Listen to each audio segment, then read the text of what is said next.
여러분, 사람의 탈을 쓰고 어떻게 이럴 수 있을까요? 나 살리겠다고 자기 몸의 생사를 째서 간 70%를 떼어준 며느리에게 시어머니라는 작자가 던진 첫마디는 고맙다가 아니었습니다. 야, 너 언제까지 시체처럼 누워있을 거냐? 간 좀 뗐다고 유세 부리는 거야, 지금? 수술 후유증으로 손가락 하나 까딱하기 힘든 저를 향해 수술 자국이 아물기도 전부터 걸레질을 시키고 제사 음식을 준비하게 했습니다. 심지어 제가 몸져 누운 사이 남편의 전처를 집으로 불러들여 제 짐을 복도로 다 던져버리더군요. 애 엄마가 와야 집안이 돌아가지. 너 같은 병신은 이제 필요 없다. 남편은 이혼 서류를 제 얼굴에 던지며 비웃었습니다. 저는 그렇게 피눈물을 흘리며 알거지로 쫓겨났습니다. 하지만 그들은 몰랐을 겁니다. 제가 계속 쓰러지고 헛구역질을 했던 이유가 수술 부작용이 아니라 그토록 원하던 아이 때문이었다는 것을요. 그리고 제가 나간 뒤 시어머니 몸속에 들어간 재간이 어떻게 그들을 심판하게 될지 말입니다. 지금부터 5060 대한민국 어머니들의 가슴을 갈기갈기 찢어놓을, 하지만 끝내는 속이 뻥 뚫릴 복수극을 들려드립니다. 저와 남편은 7년 전 재혼으로 만났습니다. 남편에게는 전처 사이에서 난 8살 딸아이가 있었죠. 주변에서는 왜 굳이 애 딸린 재혼 자리에 들어가느냐며 말렸지만 저는 남편의 성실함 하나만 믿었습니다. 결혼 후 저는 제 커리어도 포기하고 전업주부가 되어 남편의 딸을 제 친자식보다 더 정성으로 키웠습니다. 아이가 사춘기를 겪으며 저를 아줌마라고 부르고 무시할 때도 저는 그저 내가 부족한 탓이라며 밤새 울며 속을 달랬습니다. 하지만 진짜 문제는 시어머니였습니다. 시어머니는 사사건건 전처와 저를 비교했습니다. 수진이는 명절 때면 현금 500씩 가져오더니 너는 고작 이게 뭐냐? 애 없는 몸이면 돈이라도 벌어와야지. 어머니, 저도 최선을 다하고 있어요. 이번 달엔 남편 회사 사정이 안 좋아서. 됐고, 말 대답하지 마라. 어디서 배워먹은 버릇이야?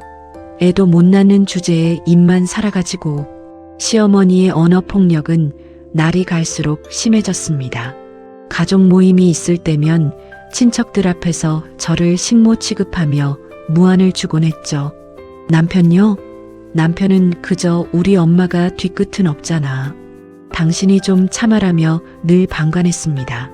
그러던 어느 날 평소 건강을 자신하던 시어머니가 갑자기 쓰러지셨습니다. 검사 결과는 간경화 말기. 당장 이식을 받지 않으면 반년을 넘기기 힘들다는 시한부 선고였습니다. 집안은 순식간에 아수라장이 됐습니다.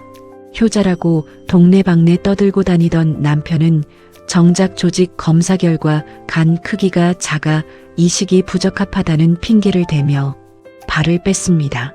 시누이들은 나는 애 키워야 해서 안 된다. 나는 몸이 약해서 수술하면 죽는다며 서로 눈치만 보더군요. 그때 시어머니가 제 손을 꼭 잡으셨습니다. 평소에는 쳐다보지도 않던 따뜻한 눈빛으로 말이죠. 애미야, 나 좀 살려다오. 내가 그동안 너한테 모질게 굴었던 거 다 안다. 나 살려주면 내 남은 재산 다 내 앞으로 해주고 너를 내 친딸처럼 아끼마. 그 눈물 섞인 애원에 제 마음이 녹아내렸습니다. 저는 그 길로 병원으로 달려가 검사를 받았고 기적처럼 이식이 가능하다는 판정을 받았습니다.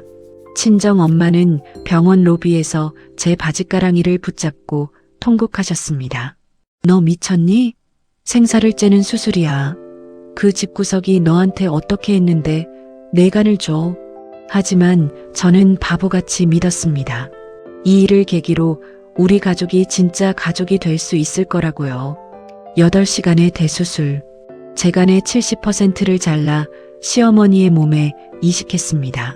수술 후 중환자실에서 깨어났을 때 극심한 통증보다 저를 더 아프게 한 건 남편의 태도였습니다. 남편은 제 침대 곁이 아니라 이미 회복실로 옮겨진 시어머니 곁을 지키고 있었습니다. 제가 간신히 정신을 차리고 물 한 모금 달라고 했을 때 남편은 짜증 섞인 목소리로 말하더군요. 당신만 수술했어? 엄마는 연세도 있으신데 얼마나 힘드시겠냐고. 조용히 좀 해. 엄마 주무시잖아. 그때부터였습니다. 악몽의 시작은. 수술 후 저는 면역력이 바닥으로 떨어졌고 조금만 움직여도 식은땀이 흐르고 구역질이 났습니다. 의사는 최소 6개월은 절대 안정을 취해야 한다고 신신당부했지만 퇴원하고 집에 온 날부터 시어머니의 태도는 180도 바뀌었습니다. 야, 너 밥 안 차리고 뭐해? 내가 배고파 죽겠다는데 상전 노릇하니? 어머니, 저 아직 배 부위가 너무 당겨서 서 있기가 힘들어요. 웃기지 마라. 병원에서 보니까 잘만 걷더만. 간 좀 뗐다고 유세 부리는 꼴 보기 싫으니까 당장 주방으로 기어 들어가. 시어머니는 건강을 되찾자마자 다시 예전의 독사 같은 시어머니로 돌아왔습니다. 아니, 오히려 제 간을 먹고 기운이 더 좋아지셨는지 목소리는 더 커졌죠. 제가 거실 바닥을 닦다 어지러워 주저앉으면 시어머니는 제 수술, 자국이 남은 옆구리를 발로 툭툭 차며 말했습니다. 어디서 재수없게 집안에서 시체 흉내야? 꼴도 보기 싫으니까 방에 처박혀 있어. 남편은 한술 더 떴습니다. 제가 아파서 밤새 끙끙대면 잠을 못 자겠다며 거실로 나가버렸고 며칠 뒤에는 아예 외박을 하기 시작했습니다. 그러던 어느 날 집안 분위기가 평소와 다르게 분주했습니다. 시어머니는 아침부터 시장에 가서 최고급 한우를 사오시고 제가 한 번도 본 적 없는 환한 미소로 손님 맞을 준비를 하시더군요. 누가 오냐고 물어도 대답도 없던 시어머니가 현관문 벨이 울리자 버선발로 뛰어나가셨습니다. 현관문이 열리고 들어온 사람은 다름 아닌 남편의 전처 수진이었습니다. 그녀는 명품 가방을 휘두르며 제 집으로 당당하게 걸어 들어왔습니다. 어머님, 저 왔어요.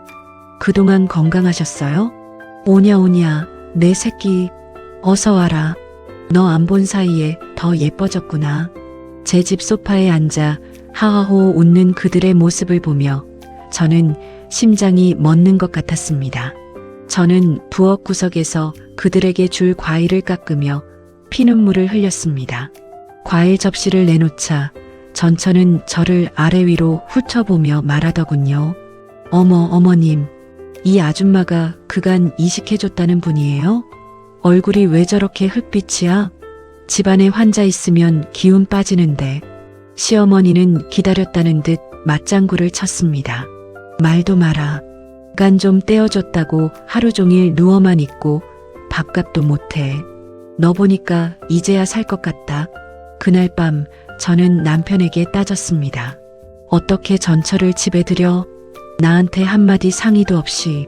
남편은 귀찮다는 듯 담배를 피우며 말했습니다. 엄마가 부른 거야. 당신 몸도 안 좋아서 우리의 케어도 못하잖아.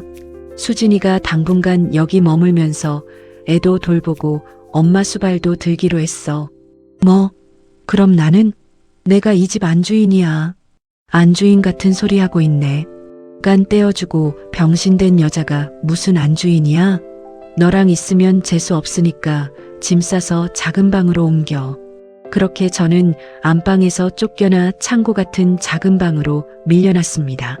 매일 밤 거실에서는 남편과 전처, 시어머니의 웃음소리가 들려왔고 저는 홀로 수술 부위의 통증을 견디며 어둠 속에서 울었습니다. 몸은 점점 더 악화되었습니다.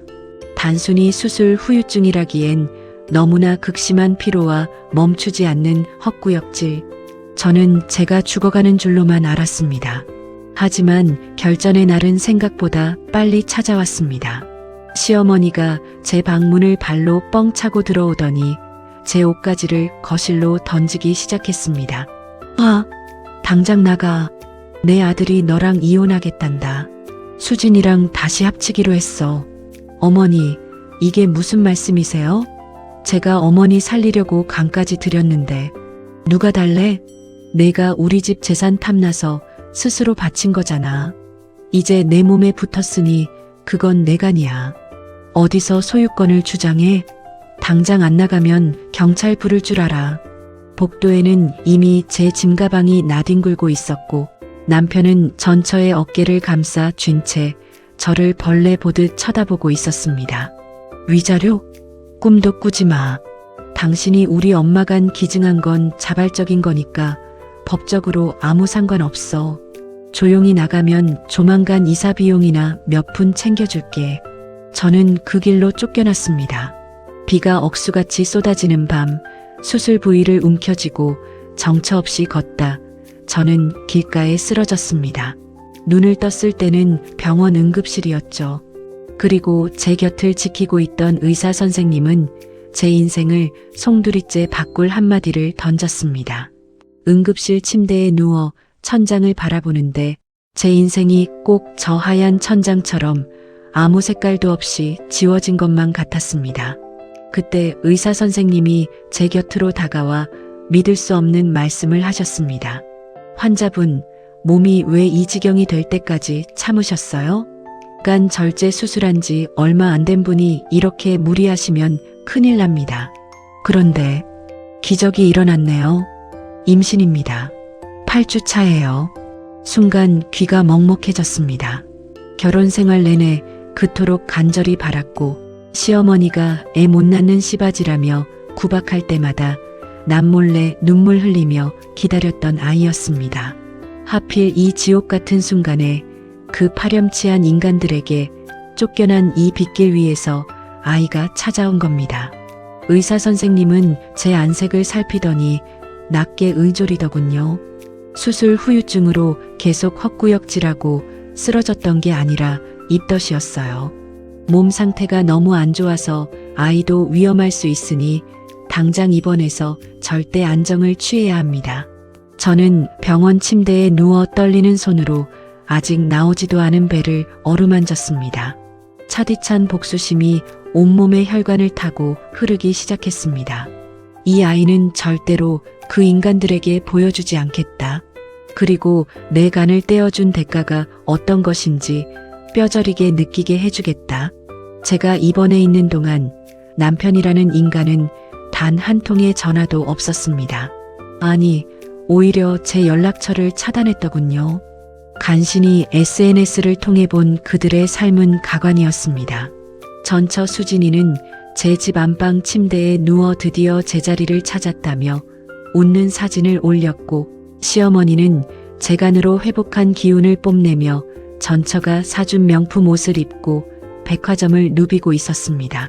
시어머니는 주변 사람들에게 제 험담을 퍼붓고 다녔습니다.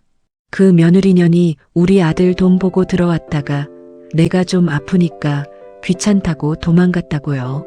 간을 떼어준 사실은 쏙 빼놓은 채 저를 파렴치한 도망자로 둔갑시켰습니다.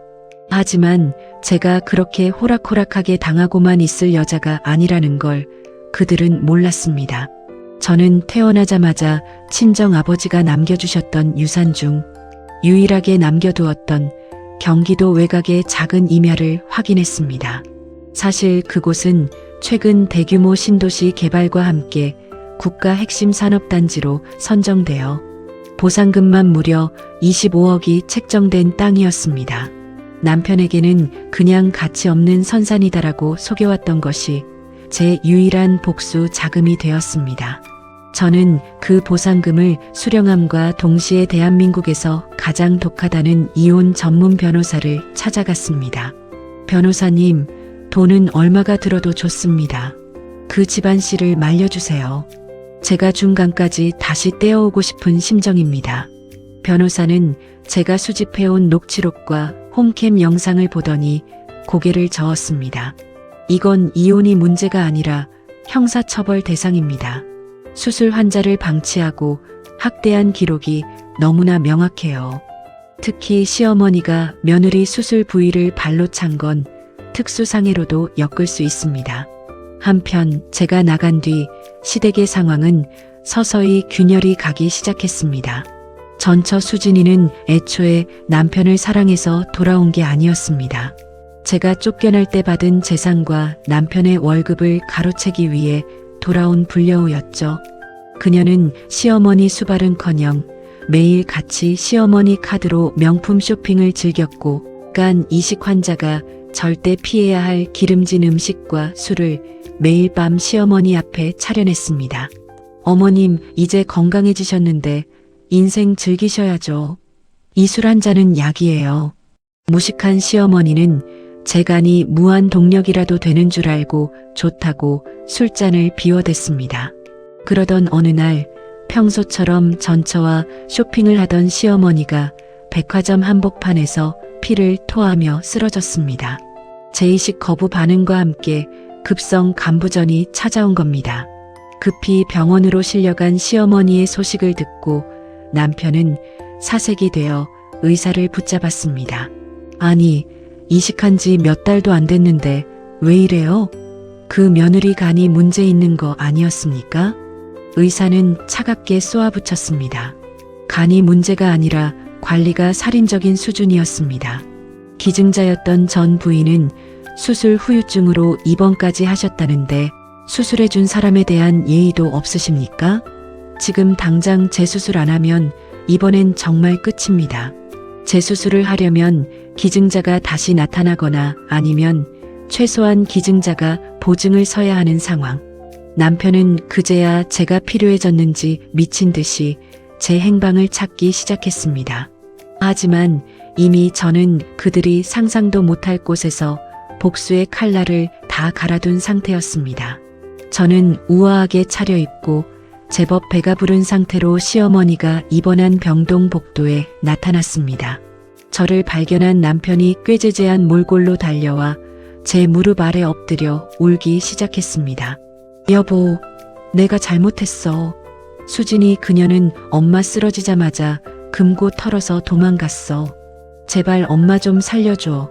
당신간 조금만 더 떼어주면 안 될까? 저는 남편의 얼굴을 가방으로 세차게 내려치며 차갑게 웃었습니다. 간, 내 엄마 몸속에 있는 내 간, 내가 다시 파내러 왔는데? 간, 내 간을 또 떼어달라고? 제 입에서 나간 목소리는 저조차 생경할 정도로 차갑고 단단했습니다. 무릎을 꿇고 제 바짓가랑이를 붙잡은 남편의 손이 파르르 떨리더군요. 며칠 밤을 설쳤는지 눈은 쑥 들어가고 몰골이 말이 아니었습니다. 그 잘난 전처는 어디 가고 이제야 버린 아내를 찾아와 구걸하는 꼴이라니.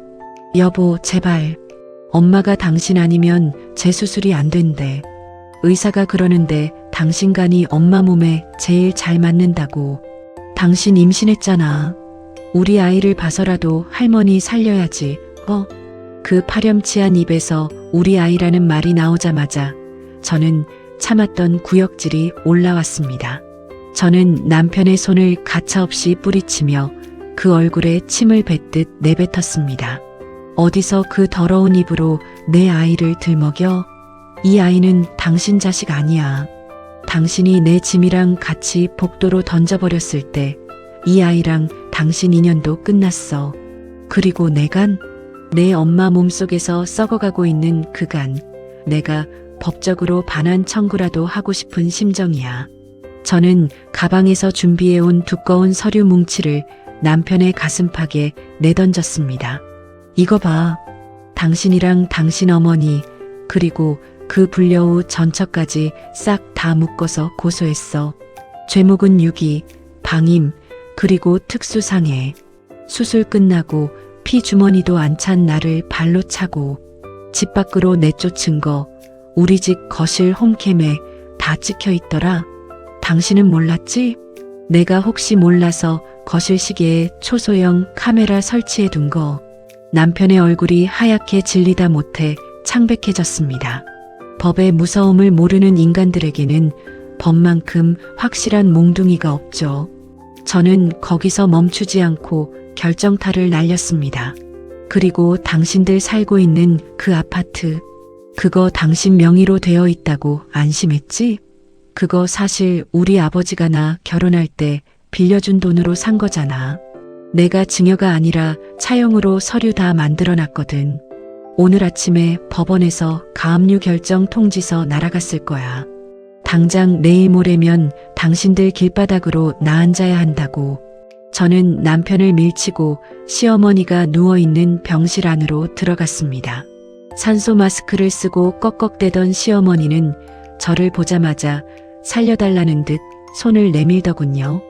그 탐욕스러운 손, 제 간을 가져가 놓고도 고맙다는 말 한마디 없이 저를 노예처럼 부렸던 그 손입니다. 저는 시어머니의 귀에 입을 바짝 갖다 대고 아주 조용히 하지만 명확하게 속삭였습니다. 어머니, 들리세요? 당신이 그렇게 무시하던 장사꾼 딸이 사실은 30억짜리 땅 주인인 거 아셨어요? 그거 알았으면 나를 그렇게 안 쫓아냈을 텐데, 그치? 그런데 어쩌나. 이제 그 돈은 나랑 내 아이 위해서만 쓸 거거든요. 어머니 병원비, 그거 이제 당신 아들이 노가다를 뛰든 장기를 팔든 알아서 하겠죠. 아, 참. 당신이 그렇게 예뻐하던 전처 수진이는 어머니 금고에 있던 폐물 다 들고 벌써 다른 남자랑 튀었대요. 축하드려요, 어머니. 사람 보는 눈 하나는 끝내주시네요. 시어머니의 눈이 뒤집어지며 모니터의 심박수가 요동치기 시작했습니다. 무언가 말을 하려 하지만 터진 간 때문에 복수가 차올라 말도 제대로 못하는 비참한 꼴. 저는 그 모습을 보며 생전 처음 느껴보는 짜릿한 카타르시스를 느꼈습니다. 병실을 나오자 남편이 다시 제 앞을 가로막았습니다. 제발, 은혜야, 내가 다 잘못했어. 이혼 취소하자. 우리 다시 시작하자. 나 그 아파트 없으면 죽어. 우리 엄마 저러다 돌아가시면 나 살인자 되는 거야. 저는 비웃으며 대답했습니다. 살인자? 아니, 당신은 그냥 거지야. 알거지. 당신 회사가 요즘 경영난이라며? 내가 그 회사 최대 주주인 김 회장님 아들이랑 친구거든. 당신 그동안 공금 횡령한 거 내가 다 제보했어. 아마 내일쯤 감사팀에서 연락할 거야. 감옥 갈 준비나 해. 복수는 이제 시작일 뿐이었습니다. 저는 그들이 가장 소중하게 생각하는 돈과 체면을 하나하나 짓밟아버릴 계획을 세웠습니다. 남편의 전처 수진이 역시 무사하지 못했습니다. 제가 선임한 변호사는 그녀를 상간녀로 고소함과 동시에 시어머니의 폐물을 절도한 혐의로 전국에 수배를 내렸습니다. 그녀는 도망친 지 사흘 만에 지방의 어느 모텔에서 검거되었고 남편에게 받은 돈까지 몽땅 몰수당했습니다. 남편은 회사에서 해고당함과 동시에 횡령 혐의로 조사를 받게 되었고 살고 있던 아파트는 제 명의의 가압류로 인해 경매로 넘어가게 되었습니다. 이제 그들에게 남은 건 썩어가는 간을 가진 시어머니와 빚더미에 올라앉은 무능한 남편, 그리고 차가운 유치장 신세를 지게 된 전처뿐이었습니다. 저는 병원 로비를 걸어 나오며 찬란하게 쏟아지는 햇살을 받았습니다. 뱃속의 아이가 툭 하고 발길질을 하더군요. 그래, 아가야. 엄마가 너를 지켰어. 그리고 저 악마들에게서 우리 인생을 되찾았단다. 하지만 시어머니의 고통은 여기서 끝이 아니었습니다. 제가 이식해준 간이 거부 반응을 일으키며 내뿜는 독소는 그녀의 온몸을 천천히 갉아먹고 있었고 재수술을 해줄 사람은 이제 이 세상에 아무도 없었습니다. 그것이 바로 제가 설계한 가장 잔인하고도 완벽한 복수였습니다. 시어머니의 병세는 하루가 다르게 악화되었습니다. 재수술만이 유일한 살 길이었지만 이미 온 동네에 간 떼어준 며느리, 내쫓은 집구석이라고 소문이 파다하게 퍼진 마당에 누가 그 노인네에게 간을 주겠다고 나서겠습니까? 남편은 마지막 자존심까지 다 버리고 제 친정 식구들에게까지 찾아가 빌었다더군요. 하지만 평생을 선비처럼 사셨던 저희 오빠가 남편의 멱살을 잡고 경찰서 앞까지 끌고 가서 한 번만 더 내 동생 근처에 나타나면 그땐 내 간을 내가 직접 꺼내버리겠다고 사자우를 토한 뒤에야 발길을 끊었습니다. 아파트는 경매로 넘어가 낙찰되었고 남편과 시어머니는 서울 변두리에 곰팡이 핀 지하 단칸방으로 쫓겨났습니다.